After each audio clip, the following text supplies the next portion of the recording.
Doctor Baburam Bhattarai र केपी ओलीको बीचमा अहिले दुईचोटि भेट भइसकेछ। राति गुमस्ताहरूले खबरले आएका छन्। आइदर केपी ओली और डाक्टर बाबुराम भट्टराई एमसीसी वालाहरूसँग काङ्ग्रेस छिरेर भने पनि उनी एमसीसी पास गर्ने पक्षमा छन्। डार्क हर्सको रूपमा भित्रभित्रै अगाडि बढिरहेको डाक्टर बाबुराम भट्टराईलाई नयाँ प्राइम मिनिस्टरको रूपमा मोहराको रूपमा अगाडि सार्ने पनि देशी विदेशी शक्ति केन्द्र प्रतिक्रियावादीहरूको योजना छ।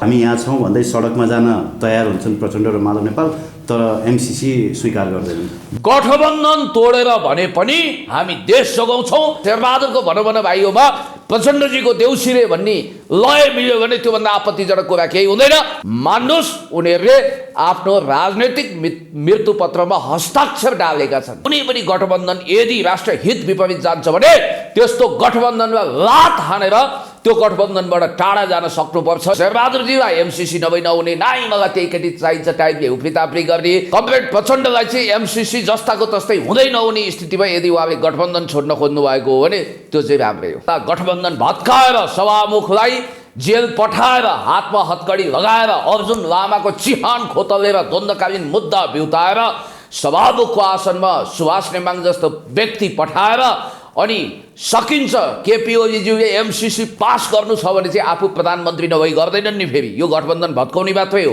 केपी शर्मा ओली सरकारको प्रधानमन्त्री नभएसम्म उनले एमसीसीमा भोटिङ गर्दैनन्।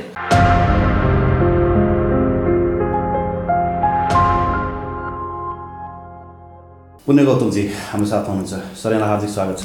एकदमै धन्यवाद। पिएनपी मिडिया र यो राज्यप्रति हार्दिक कृतज्ञ छु। प्रचण्डले एमसीसीलाई पठाएको पत्र आज सञ्चार माध्यमहरूले सार्वजनिक गरेका छन्। हजुर, एमसीसीमा संशोधन नगरिकन एमसीसी पास हुँदैन भनेर दरो स्ट्यान्ड लिएका प्रचण्डको पनि दोधारे नीति रहेछ भन्ने कुरा त बाहिर छर्लङ्ग भयो नि सर। आज अङ्ग्रेजी भाषामा प्रकाशित भएको प्रधानमन्त्री शेरबहादुर देउवाजी र कमरेड प्रचण्डको संयुक्त स्टेटमेन्ट जो एमसीसीको हेडक्वार्टरमा पठाइएको छ सेप्टेम्बर 20, 2021 वास्तवमा त्यो सार्वजनिक भइसकेपछि हामी पनि स्तब्ध भयौँ। एक हिसाबले भन्नुपर्दा कमरेड प्रचण्डको यो दोधारे नीति किन उहाँ स्पष्ट अडानमा हुनुहुन्न भनेर नेपाली जनताले अहिले प्रश्नवाचक चिन्ह उब्जाइरहेका छन्। र मलाई जहाँसम्म लाग्छ यदि प्रचण्ड त्यो पत्रप्रति इमान्दार भएनन् भने त्यो पत्र वास्तवमा शेरबहादुर देउवाको भाषा हो। त्यो पत्रको लेटर एन्ड स्पिरिट गलत छ र त्यो पत्रले वास्तवमा अहिले मेरो भावना र विचारको प्रतिनिधित्व गर्दैन। मेरो पार्टीको पनि विचार त्यो होइन। हामी संशोधन चाहन्छौँ, संशोधन मात्रै होइन यसको खारेजी चाहन्छौँ। मिलेनियम च्यालेन्ज कर्पोरेसन घातक छ। यो इन्डो पेसिफिक स्टडिजसँग जोडिएको छ, सैन्य रणनीतिसँग जोडिएको कुनै पनि परियोजना हामीले जस्ताको तस्तै पास गर्न सक्दैनौँ भनेर हाम्रो पार्टीका श्रद्धेय अध्यक्ष कमरेड माधव कुमार नेपालले जस्तै स्पष्ट अडान लिन उहाँले सक्नुपर्छ। र म चाहन्छु कि विगतको पत्रप्रति उहाँलाई पश्चाताप होस् र नयाँ ढङ्गले उहाँले सोच्नुहोस् र यसको विषयमा पनि जवाब दिनुपर्छ। तर कता कहिलेकाहीँ यो दोहोरो भूमिका खेलेको अथवा जता काफल पाएको त्यतै चरी नाच्यो। मैले आजभन्दा 14 वर्ष अगाडिको इन्टरभ्यूमा भने जस्तै स्थिति त यहाँ आउँदै छैन भन्ने पनि आशंका लाग्छ। र हामी के भन्छौँ भने एमसिए मार्फत एमसीसीको कार्यान्वयन गर्ने, एमसीसी बारे सकारात्मक प्रचार गर्ने, एमसीसी पास गर्ने, जस्ताको तस्तै पास गर्ने जुन शेरबहादुर देउवाजीको कुख्यात मनसाय छ, नेपाली काङ्ग्रेसको मनसाय छ, गगन थापादेखि शेरबहादुर देउवासम्मको छ हो, त्यसको लोलीमा बोली मिलाउँदै शेरबहादुरको भनौँ भाइयोमा प्रचण्डजीको देउसिरे भन्ने लय मिल्यो भने त्योभन्दा आपत्तिजनक कुरा केही हुँदैन। हामी राष्ट्र हितमा कसैलाई पनि सम्झौता गर्दैनौँ, कुनै पनि सम्झौता गर्दैनौँ। यदि कमरेड प्रचण्डले त्यो स्टेप चाल्नुहुन्छ भने उहाँ मात्रै होइन जसले एमसीसी अक्षरशः पालना हुनुपर्छ भनेर भनिरहेका छन्। मान्नुहोस्, उनीहरूले आफ्नो राजनैतिक मृत्यु पत्रमा हस्ताक्षर डालेका छन्। अहिले शेरबहादुर देउवा, प्रचण्ड र ओलीको तीनजनाको सामूहिक छलफल भइरहेको छ बालुवाटारमा। हजुर, अब गठबन्धनबाट बाहिर नै हो प्रचण्ड र माधव नेपालहरू।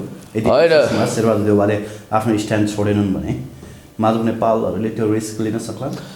अब एक हिसाबले भन्नुपर्दा भुपी शेरचनको भाषामा भन्नुपर्दा यो हल्लै हल्लाको देश हो, हल्ला अनेक फैलिन्छ। र तपाईँले भने जस्तो अहिले स्ट्यान्ड होइन स्ट्यान्ड वार्ता भइरहेको छ। एकछिन अगाडि तपाईँको प्रचण्ड र शेरबहादुर देउवाको फोनमा झक्काझक्की समेत परिसकेको छ। होइन सरकारी गठबन्धन तोड्ने, सरकार छोड्ने आदि इत्यादि भन्ने कुरो पनि बाहिर आएको छ र अहिले भेटघाट पनि चलिरहेको छ। यहाँ अनेक खालका कल मिसकलहरू चेक गर्ने अनि एकले अर्कालाई घच्चामच्चा गर्ने, पेल्पाल झेलझाल ठेलठाल गर्ने अनि त्यसपछि अँध्यारोमा झट्टी हान्ने र एक हिसाबले भन्नुपर्दाखेरि कौन बनेगा सिकन्दर टाइपको खेल पनि भइरहेको मैले देखेको छु। खबरदार, राष्ट्रहित विपरीत कुनै सन्धि सम्झौता गर्नु भएन र कुनै पनि गठबन्धन यदि राष्ट्रहित विपरीत जान्छ भने त्यस्तो गठबन्धनमा लात हानेर त्यो गठबन्धनबाट टाढा जान सक्नुपर्छ। यो हाम्रो पनि भावना हो, हाम्रो पनि विचार हो। जहाँसम्म मलाई लाग्छ अहिले नेकपा माओवादी केन्द्रका नेता कार्यकर्ताहरू मोर देन 90% एमसिसीको खिलाफमा छन्। एमसिसी यस्तो टर्निङ पोइन्ट हो। यो एमसिसी यसै पनि किन अस्वीकार्य छ भने यसले राष्ट्रिय रूपमा विखण्डन ल्याइदियो। मान्छेको मानसिकता, सामाजिक शान्ति, सौहार्द्रतामा यसले खलल पुर्यायो र हामी अमेरिकालाई शत्रु राष्ट्र ठान्दैनौँ। अमेरिकी नागरिक हाम्रा मित्र हुन्, तर अमेरिकाले चालेको अख्तियार गरेको यो नीतिले नेपालको सामाजिक राष्ट्रिय जीवनलाई नै खलल पुग्ने हुनाले अब त कुनै पनि हालतमा, आज तपाईँले देखिहाल्नुभयो कान्तिपुर लगायतका अखबारमा पनि स्पष्ट रूपमा आएको छ। अस्ति भर्खर फतिमा सुमार नेपाल आएकी थिइन्, एमसिसीको उपाध्यक्ष, ग्लोबल उपाध्यक्ष, जसको विरोध गर्दा म पनि 5 दिन थुनिएको थिएँ। हो तिनै फतिमा सुमारले आज एमसिसी कुनै हालतमा संशोधन हुँदैन, यो बाइबल, गीता, कुरानको तहमा छ भन्ने टाइपले जुन स्टेटमेन्ट दिएकी छिन् त्यसपछि स्पष्ट हुन्छ अब संशोधनको गुन्जाइस छैन। हामीले स्पष्ट रूपमा भन्नुपर्छ नो एमसिसी। यदि कमरेड प्रचण्डले एमसिसीकै कारण शेरबहादुर देउवाजी एमसिसी लिउन मरिहत्ते गर्ने, उहाँको चाहिँ पुरानो लेटरप्रतिको अडान फेरिने र त्यो लेटर एन्ड स्पिरिट अब मेरो होइन, वास्तवमा अब मेरो भावना विचार अर्कै हो भनेर स्ट्यान्ड लिएर यदि गठबन्धन तोड्न एमसिसीकै कारण उहाँ तयार हुनुहुन्छ, शेरबहादुरजीलाई एमसिसी नभई नहुने, नाइ मलाई त्यही केटी चाहिन्छ टाइपले उफ्रीताफ्री गर्ने र कमरेड प्रचण्डलाई चाहिँ एमसिसी जस्ताको तस्तै हुँदै नहुने स्थितिमा यदि उहाँले गठबन्धन छोड्न खोज्नु भएको हो भने त्यो चाहिँ राम्रै हो।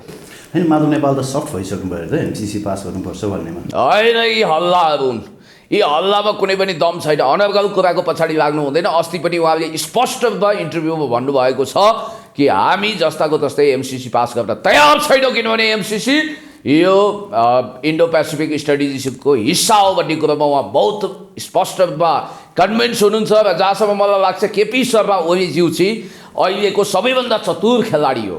उहाँको लागि आए आप गए झटारो टाइपको यो खेलले सायद फाइदै गर्दा दुवै हातमा लड्डुको नीति अप्नाइरहनु भएको छ।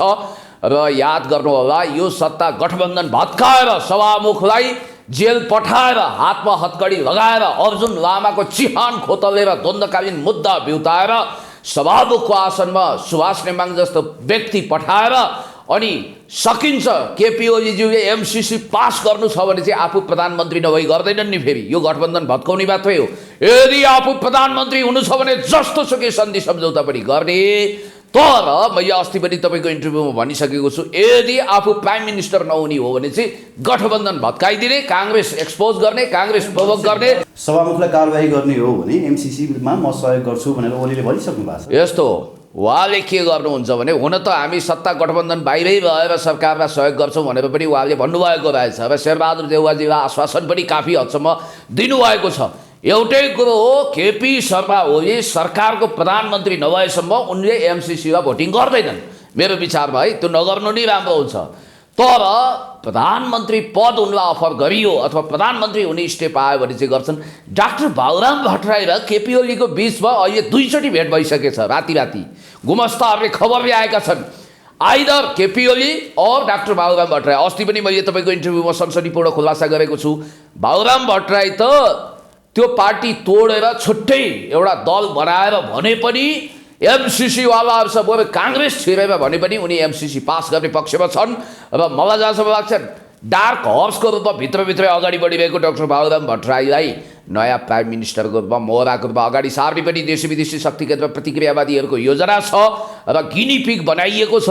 मलाई एउटै कुरो के लाग्छ भने केपी ओली त्यति बेला मात्रै एमसिसी पास गर्न सहमत हुनेछन् जब उनी प्रधानमन्त्री हुनेछन्, होइन भने उनी जस्तो चतुर मान्छेले काङ्ग्रेसलाई एमसिसी पक्षधरको रूपमा नङ्ग्याइदिने, जनताको बिचमा एक्सपोज गर्ने, भोट ब्याङ्क सखाप पार्ने काङ्ग्रेसको अनि आफ्नो पार्टीमाथिको ओबाडो बनेर ल हेर हामी त एमसिसीमा पास गरेनौँ नि भन्दै जनताको बिचमा जाने पहिलो पार्टी बन्ने उहाँको लक्ष्य हो। होइन भने आफू प्रधानमन्त्री हुन्छ भने चाहिँ उहाँले पेलेर हेपेर यहाँको लाउले पेलपाल झेलझाल ठेलठाल गरेर भने पनि एमसिसी आफू अनुकूलको सभामुख मार्फत टेबल गराएर पास गर्ने पक्षमा उहाँ जानुहुन्छ। अथवा उहाँले डाक्टर बाबुराम भट्टराईलाई आफू पछिको आफ्नो सक्सेसरको रूपमा पनि देख्नु भएको छ। तर एउटा कुरा नि, अब यत्रो अभियन्ताहरू वर्षौँ चिच्याए, सडकमा आन्दोलन पनि गरे, कति त 10 हात माथि पनि उफ्रे, प्रहरीको लाठी पनि खाए, पानीको फोहरा पनि खाए। मलाई नि सङ्केत गर्नु हो कि क्या हो? हामी जस्तै तपाईँ मात्र होइन, तपाईँ जस्तै थुप्रै अभियन्ताहरू। तर एमसिसी त रोकिने छाँटकाट देखिएन। गठबन्धनबाट प्रचण्ड र माधव नेपाल बाहिरिए पनि संसदको बहुमतले पारित गरे हुने यो एमसिसी त सो त पास हुने भयो। यस्तो हो के, लडाइँ सिपाहीले लड्छ, मेडल सेनापति अथवा कमान्डरले भिर्छ, जर्नलले भिर्छ। यो दुनियाँको नियम हो। साँप न्याउरी मुसाको लडाइँमा अक्सर साँपको मृत्यु हुन्छ, न्याउरी मुसा हत्तपत्त मर्दैन। यो कुरा तपाईँलाई थाहा छ। मैले सङ्केत कहाँ गर्न खोजेको तपाईँले थाहा पाइहाल्नु हो। म कहीँ पे नजर कहीँ पे निशाना टाइपले कुराकानी गर्दिनँ। अब जहाँसम्म मलाई लाग्छ यो सडक आन्दोलनमा सहभागी हुने हामी हर कोही एक हिसाबले भन्नुपर्दा दबावमूलक समूह मात्रै हौँ। हामी डिसिसिभ होइनौँ। बाहिर बसेर मिडियालाई तपाईँहरू जस्तै मिडियाकर्मीलाई हिप्नोटाइज गरेर, इम्प्रेसन दिएर, व्यक्तित्व बनाएर, ठुला कुरा गरेर, चर्को कुरा गरेर अनि अतिरञ्जित कुरा गरेर पनि एटेन्सन सिकरहरूले आफूलाई हिरो बनाइरहेको तपाईँले देखिरहनु भएको छ। धन्दा पानी पनि त्यही बनेको छ कतिपयको। र याद गर्नुहोला, तिनी मानिसहरू जस्ता एमसिसीको विषयमा केही पनि थाहा छैन। पहिला त तिनीहरू मुन्द्रेको कमेडी क्लब होला भन्ठान्थे। हो, ती मान्छेहरू जस्ता एमसिसीको बारेमा डिटेल्स थाहा छैन। उनीहरूलाई कसरी मडादास्करमा सुरु भयो, 49 देशको ट्र्याक रेकर्ड एन्ड हिस्ट्री के छ, नेपालको सन्दर्भमा के हुँदैछ, श्रीलङ्कामा किन अस्वीकार गरियो भन्ने विषयमा पनि उनीहरूलाई केही पनि थाहा छैन। कच्चा ज्ञानको पण्डित भनेर रहस्यमय तरिकाले। अझ गजबको कुरा त के छ भने अस्ति तपाईँले सिके राउतको कुरा गर्नुभयो। त्यति मात्र होइन, अमेरिकन लबीकै मान्छेहरू एमसिसी मुर्दाबाद भन्दै सडकमा आएका छन्। त्यसको कारण के भने पब्लिकमा आफ्नो छवि स्थापित गरेर लोकप्रिय हुने भारतीय लबीका मान्छेहरू, प्रो इन्डियनहरू, इन्डियन दूतावासका भतुवाहरूले कहिलेकाहीँ तपाईँले भारतको विरोध गरिरहेको देख्नुहुन्छ नि। तर सच्चा राष्ट्रवादीहरू सन्तुलनमा कुरा गर्छन्। उनीहरू कहिले पनि उग्रवादी कुरा गर्दैनन्। नो म्यान्स ल्यान्डमा बसेर चर्का कुरा गर्ने सोख जल्ला पनि हुन्छ। निर्णायक को त? निर्णायक नेपालको संसद हो, सरकार हो। निर्णायक ठाउँमा बसेका डिसिसिभ फ्याक्टर भनेको अहिले पार्लियामेन्टमा भएका पार्टीहरू हुन्। त्यो पार्लियामेन्टमा भएको पार्टीको बिचमा कुराकानी गर्दाखेरि हामी नेकपा एकीकृत समाजवादीहरू कुनै पनि हालतमा यो एमसिसी जस्ताको तस्तै टेबल हुन पनि दिँदैनौँ, पास हुन पनि दिँदैनौँ। जहाँसम्म माओवादी केन्द्रको कुरा छ, कार्यकर्ता नेताहरूको भावना मैले बुझ्दाखेरि त्यसलाई पास गर्नु हुँदैन भन्ने पक्षमै उहाँहरू हुनुहुन्छ र सभामुखको पनि अडान छ। अब कमरेड प्रचण्डको 2021 प्रचण्डले पठाएको त्यही लेटरकै आधारमा चाहिँ हिजो एमसिसीले अर्को लेटर चाहिँ नेपाल सरकारलाई पठाएको छ। हजुर, फागुन 16 गतेभित्र चाहिँ जसरी पनि डिसिजन चाहियो, नत्र भए हामी अर्को एक्सन लिन्छौँ, अर्को स्टेपमा हामी जान्छौँ भनेर एमसिसीले चाहिँ एक हिसाबले सचेतनामूलक अथवा भनौँ सचेतनामूलक भन्दा पनि धम्कीपूर्ण भाषामै पठाएको छ। उनीहरूले चाहिँ अर्को स्टेप लिन्छु भने पछाडि त्यसो भए त गठबन्धनबाट हामी बाहिरिन्छौँ, बरु सरकारबाट हामी बाहिरिनु तयार छौँ, तिमी एमसिसी पास गर भनेर देउबालाई प्रचण्डले भन्नु। अब तपाईँहरू सरकारबाट बाहिरिनुको त विकल्प रहेन। एमसिसी पास गर्छु भन्ने देउबासँग बसिरहन मिल्छ त नैतिकताको हिसाबले? एउटा कुरो के छ भने एमसिसी नेपाली राजनीतिको एउटा टर्निङ पोइन्ट हुने सम्भावना वा खतरा मैले देखेको छु। जस्तो तपाईँलाई एउटा कुरो भनौँ, एमसिसी नभई नहुने किन? के यो नेपालको समस्याको रामबाण औषधि हो? नेपाली विकासको सबभन्दा ठुलो सञ्जीवनी बुटी हो? के यसले विकासको मूल फुटाइहाल्ने हो? के यसले देशलाई एकदम सुनको लङ्का बनाइहाल्ने हो? बिल्कुल केही पनि होइन। 55 अर्ब नेपाली रुपियाँ, त्यसमा पनि नेपालको योगदान रहनेछ करिब 18 अर्ब जति। त्यसमा पनि नेपालले कन्ट्रिब्युसन गर्नुपर्ने छ र एकदमै नाजायज किसिमका शर्तहरू छन् जसको उद्देश्य इन्डो पेसिफिक स्ट्राटेजीलाई सहयोग पुर्याउने हो।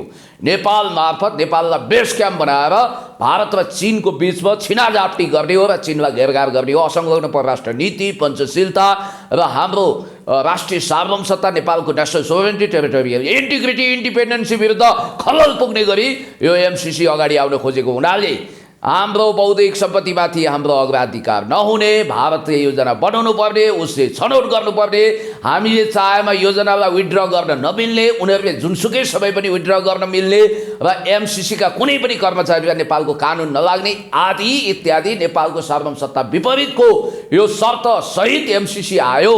तपाईँलाई एउटा कुरा भन्छु, एउटा गाउँमा कस्तो भएछ भने एउटा सज्जन केटीलाई पनि नगरवधु भन्ने हल्ला चलाइदिइसकेपछि त्यसको बिहा नै रोकिएछ, किनभने हुनेवाला दुलाले अस्वीकार गर्यो।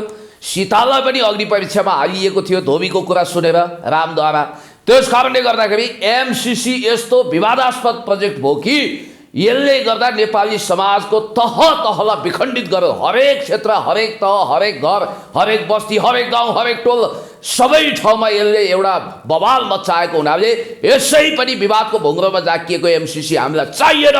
हामीले स्पष्ट रूपमा भन्न सक्नुपर्छ, नो एमसिसी। तर एउटा कुरा म तपाईँलाई भन्छु, यसमा होइन, म एउटा प्रश्न सोध्नै चाहेँ सर। यहाँ तपाईँ जति बाहिर अरूको अगाडि फटा स्वभावको अथवा भनौँ अलिक बढी बोल्ने स्वभावको देखिनुहुन्छ नि, भित्र त धेरै नै अध्ययनशील हुनुहुन्छ। त्यो कुराको प्रमाण त हामीलाई थुप्रै अन्तर्वार्ता तपाईँको आइसकेको छ। तपाईँ फेरि आफै पिएचडी गर्दै पनि हुनुहुन्छ भनौँ न, एक हिसाबले हो भने तपाईँको बौद्धिक क्षमतामाथि प्रश्न उठाउन खोजेको सकिनै सक्यो। जस तपाईँको बौद्धिक लेभललाई चाहिँ कति मान्छेले एकदमै धेरै प्रशंसा गरेका छन् कि मेरै पछिल्ला केही अन्तर्वार्ताहरूमा। तपाईँ यति धेरै अध्ययन गर्ने मान्छे, एमसिसी अब नेपालमा कसरी आउँछ चिन घेर्न, यो घेर्न भन्नु त एक हिसाबले भनियो भने त्यसलाई अलिकति स्याल हुँ यहाँ मात्रै भन्न सकिएला, किनभने उसले साउथ चाइना सीमै आफ्नो राम्रो प्रभुत्व जमाइरहेको अवस्था छ, अथवा ताइवान होइन नजिकै नजिकै अरू कन्ट्रिजहरूमा पनि उसको आफ्नो प्रभुत्व कायमै छ। नेपालमा आउनुको मूल उद्देश्य के हो? फ्री टिबेट मुभमेन्टलाई चाहिँ जसरी उनीहरूले फ्री टिबेट एक्ट भनेरै पास गरेका छन्, त्यसलाई चाहिँ बढी पछि पोषण हुने गरी चाहिँ उनीहरू काम गर्न चाहन्छन्। नेपालमा यति ठुलो एम्बेसी बनाउनुको कारण चाहिँ के हो? यो दुईटा पोइन्ट टु बी नोटेड। तपाईँले जहाँसम्म यो फटासटा शब्द प्रयोग गर्नुभयो, कुनै पनि महाफटाले मलाई त्यस ढङ्गले जाली झेली कृत्य रकमी तरिकाले बदनाम गर्नको निम्ति जो चोर उसैको ठुलो स्वर शैलीले म माथि हिलो छ्यापो होला, त्यो तपाईँले बुझ्नु भएको छ। खैर, म मेरो विषयमा जान्न, मिसअन्डरस्टुड मान्छे पनि हुन्छन्, कोइराको काग पनि हुन्छन्, त्यसको विषयमा मलाई स्पष्टीकरण दिनु छैन।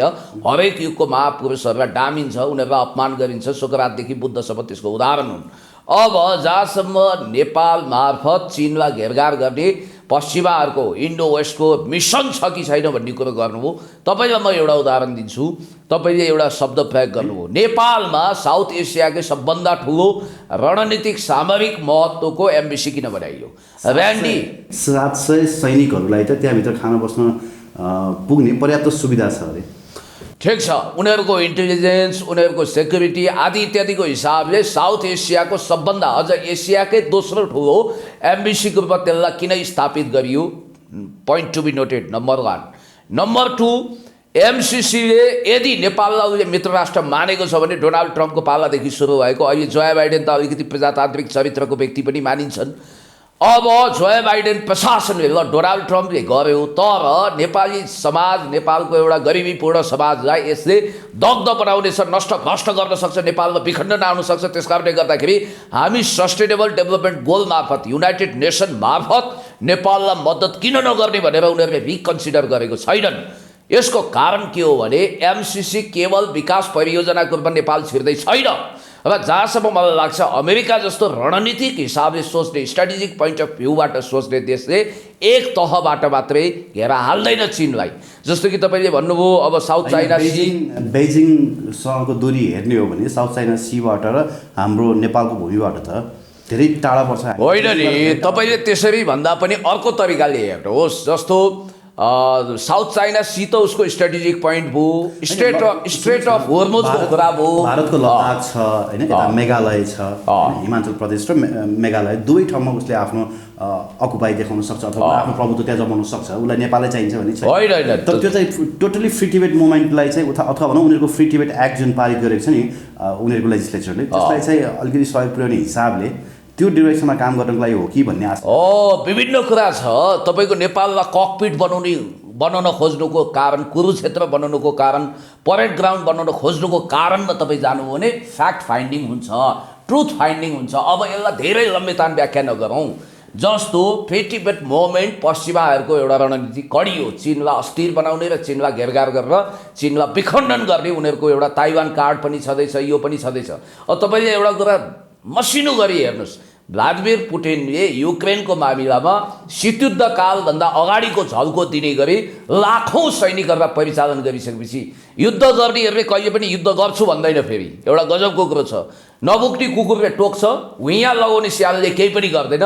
पुटिनले साइलेन्सी काम गरेका छन् र अहिले बेजिङमा तपाईँले एउटा सिनारियो देख्नुभयो, सायद मोदीलाई अब भारतको कुनै हस्पिटल त लानु परेको छैन अहिलेसम्म, अथवा प्रेसिडेन्ट जो बाइडेन पनि नर्भस छन् जस्तो लाग्छ।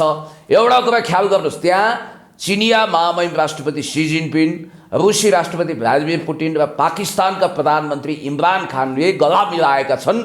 र ताइवानको मामिलामा पुटिनले इन्ट्रेस्टिङ कुरो, इतिहासमै पहिलोचोटि भू राजनीतिक रणनीतिक महत्त्वको एउटा शब्द प्रयोग गर्नुभयो। अहिलेसम्म रसियाले यसरी भोकली बोलेको थिएन। ताइवान भनेको चीनकै अङ्ग हो। ताइवानलाई अस्ति कसले बनायो तपाईँलाई थाहा छ? हङकङ किस प्याटर्न भन्ने गभर्नर मार्फत हस्तान्तरण हुँदाखेरि बेलायती महारानीले आँसु चुहाउनु भएको थियो। यो कुरा तपाईँलाई थाहा छ? बेलायतले लिजमा लिएको थियो, 79 वर्षको लिज सिद्धिएपछि त्यतिखेर ड्याङ स्याओपिङ जीवितै थिए। अब चीनको महत्त्व कहाँ, रणनीतिक महत्त्व कहाँ छ भने ताइवानमा एक देश दुई शासन जस्तो छ, तपाईँलाई थाहा छ? त्यहाँ ऊ जस्तै हो। अब ताइवानलाई कुनै पनि हिसाबले शान्तिपूर्ण रूपमा भए, शान्तिपूर्ण नभए हिंसात्मक तरिकाले भने पनि चीनले आफ्नो पकडमा लिँदैछ भन्ने कुरो स्पष्ट जानकारी कमसेकम राजनीति शास्त्र र अन्तर्राष्ट्रिय रणनीतिका विद्यार्थीहरूलाई थाहा छँदैछ। त्यस कारणले गर्दाखेरि अब यहाँनिर अमेरिका पनि एग्रेसिभ ढङ्गले इन्डो वेस्ट हुँदै किन आएको छ भने, अब यहाँ एउटा कुरा याद गर्नु होला, भारतको दाउपेच अहिले पश्चिमाहरूले मसिनो छ हेरेका छन्। विगत केही समय यता पुटिनसँग मोदीको भेट भइसकेपछि मोदी अस्थिर भयो भनेर मोदीलाई पनि तह लाउने गरी कतै नेपालका तराई क्षेत्रलाई विभाजन गरेर सीके राउत मार्फत विखण्डन गरेर त्यसलाई बफर स्टेट बनाएर भोलि भारतलाई पनि विखण्डन गर्ने पश्चिमाको रणनीति छ कि के थाहा? अहिले चीन विरुद्ध प्रयोग गर्ने, किनभने हिजो पाकिस्तानमा पनि त भारत विरुद्ध सोभियत सङ्घसँग उसको एलायन्स हुँदाखेरि, सोभियत एलाइ हुँदाखेरि भारत विरुद्ध प्रयोग गरेकै हो। जुल्फिकर अली भुट्टो गुवा रहेकै हो। यो विषयमा तपाईँलाई थाहा छँदैछ। अमेरिकन पोलिसी खप्न नसकेर पछि अमेरिकन ट्याक्टिकल मुभले जुल्फिकर अली भुट्टोलाई ज्याउ लक मार्फत फाँसी दिएकै हो।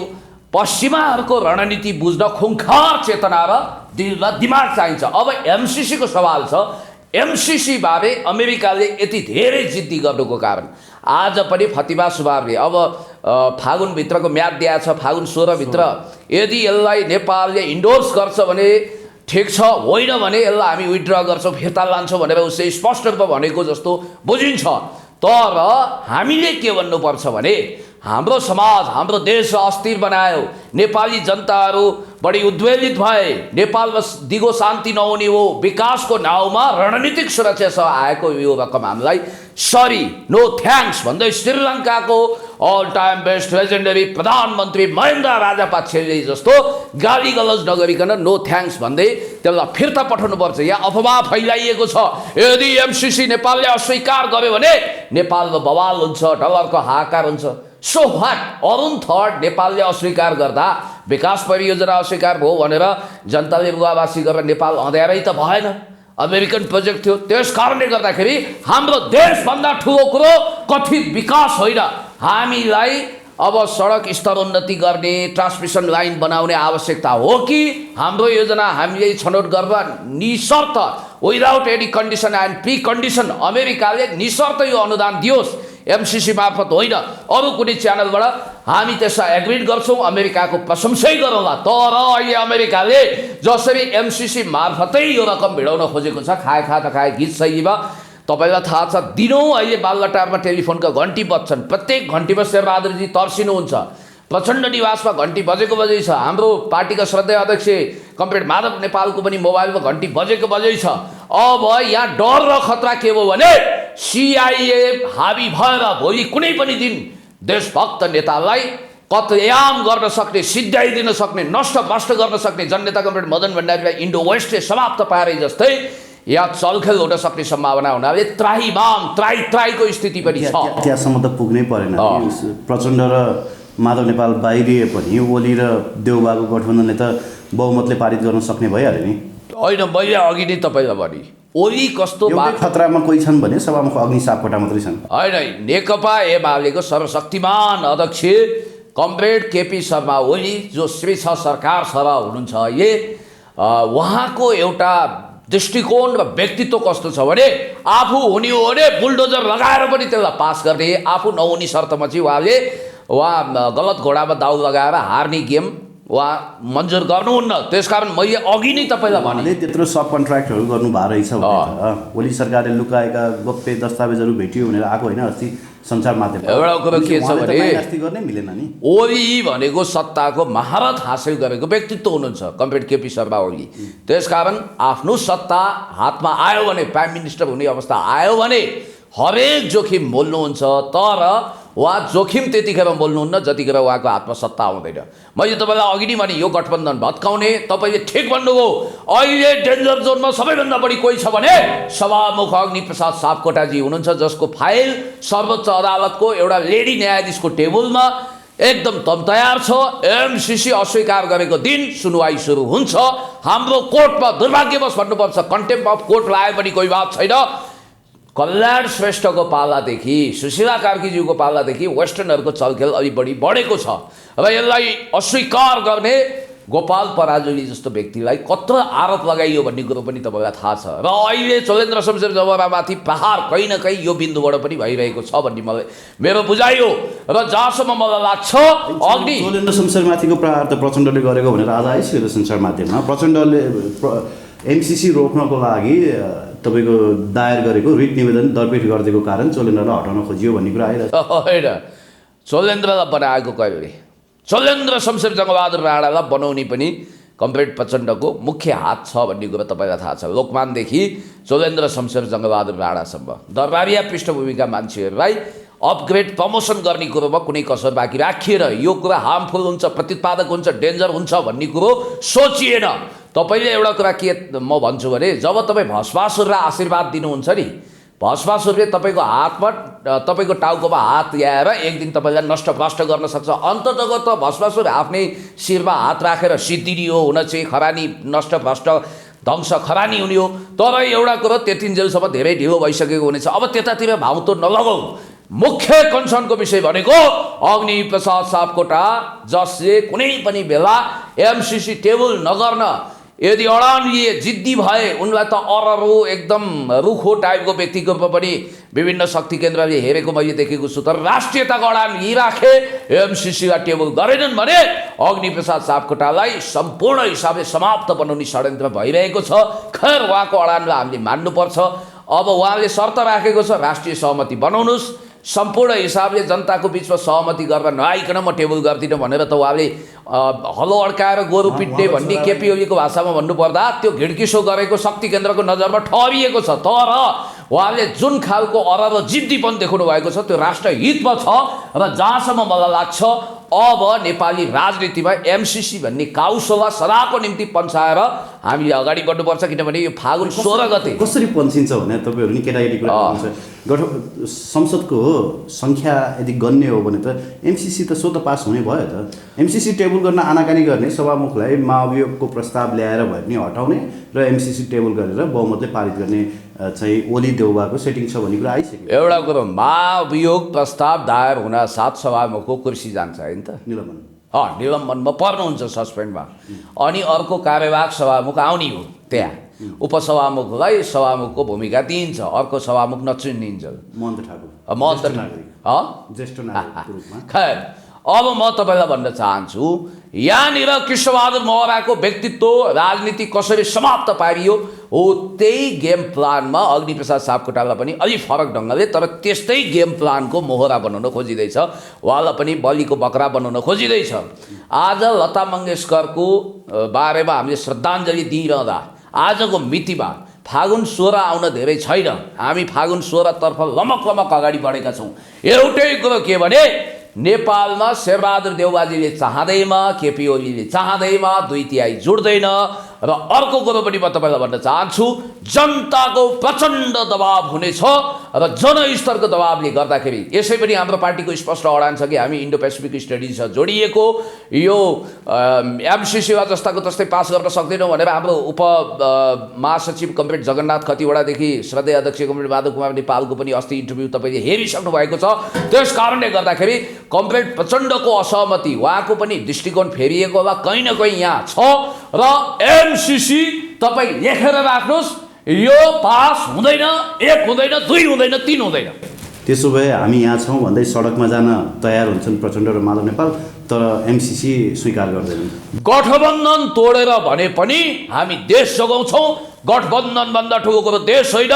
जस्ताको तस्तै एमसिसी टेबल गर्न पाइँदैन, हुँदैन, हामी दिँदैनौँ। बरु हामी गठबन्धन छोड्छौँ तर जस्ताको तस्तै एमसिसी पास गर्दैनौँ। यो हाम्रो भीष्म प्रतिज्ञा हो। हस्, धन्यवाद पुण्य sir. Thank you so much.